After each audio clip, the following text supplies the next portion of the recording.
صحافت کسی بھی معاشرے کا ایک اہم ستون ہے اور صحافی معاشرے میں ہونے والے واقعات، زیادتیوں اور ناانصافیوں کے خلاف اپنے قلم کے زور پر آواز حق بلند کرتے ہیں۔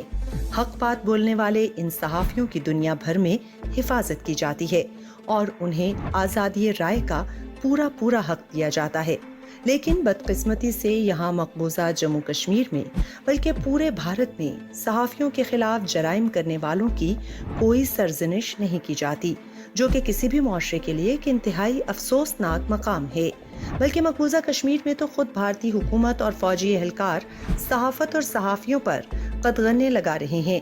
بھارتی حکام صحافیوں اور آن لائن ناقدین کو حکومتی پالیسیوں اور طرز عمل پر تنقید کے لیے تیزی سے نشانہ بنا رہے ہیں، خاص طور پر دہشت گردی اور بغاوت کے قوانین کے تحت ان پر مقدمے چلائے جاتے ہیں۔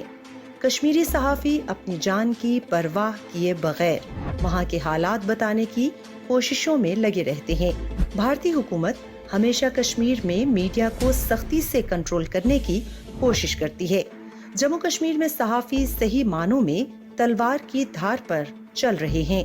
کشمیر میں جاری بھارتی ریاستی دہشت گردی کے بارے میں کوئی ایسی بات لکھ دینا جو کہ مودی حکومت کی پالیسیوں پر ذرا بھر بھی متصادم ہو تو صحافی کے سمن نکل آتے ہیں۔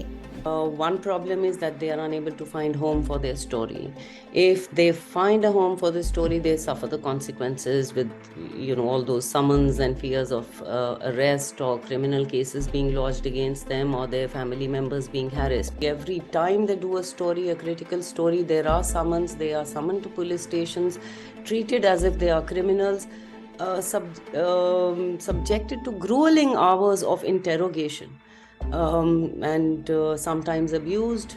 گزشتہ 3 دہائیوں میں مقبوضہ کشمیر میں درجنوں صحافیوں کو قتل کیا گیا اور اب تک ان کے قاتلوں کا کوئی بھی سراغ نہیں مل سکا۔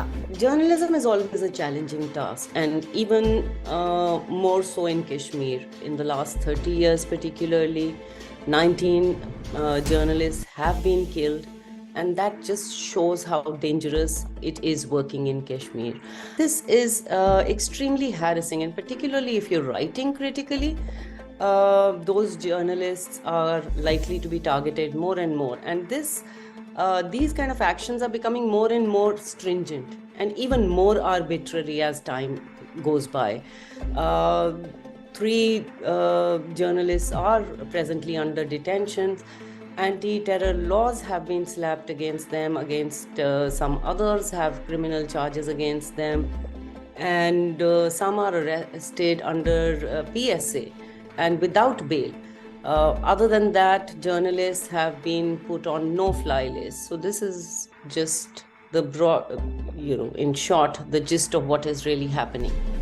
5 اگست 2019 کے بھارتی فیصلے کے بعد کشمیری صحافت کو نہ صرف قتل کر دیا گیا بلکہ 300 سے زائد کشمیری صحافیوں اور رپورٹروں کو خاموش کر کے ان پر ایسی دہشت بٹھا دی گئی کہ وہ اپنی صحافتی ذمہ داریاں نبھانے میں اعصابی دباؤ محسوس کر رہے ہیں اور اپنا پیشہ تک بدلنے پر مجبور ہو گئے ہیں۔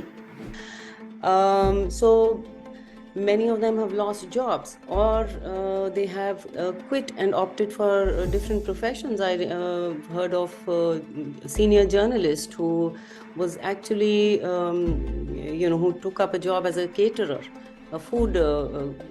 He was doing catering for a restaurant. مقبوضہ کشمیر میں جمہوریت کی روح سمجھے جانے والے آزادی اظہار رائے کو مختلف ہیلوں اور بہانوں کے تحت قدغنوں کا شکار بنایا جا رہا ہے۔ بھارتی قابض انتظامیہ نے اخبارات، انٹرنیٹ اور ذرائع ابلاغ کے دیگر ذرائع کا گلا گھونٹ کر رکھ دیا۔ یہاں دستور زباں بندی ہے۔ جمہوریت کے علمبرداروں نے اس عمارت کے چوتھے ستون کو ملیا میٹ کر کے رکھ دیا۔ اب یہ پوری دنیا کی صحافتی برادری اور انسانی حقوق کی عالمی تنظیموں کے لیے ضروری ہے کہ وہ مقبوضہ کشمیر میں آزادی صحافت کے لیے اپنا بھرپور کردار ادا کریں۔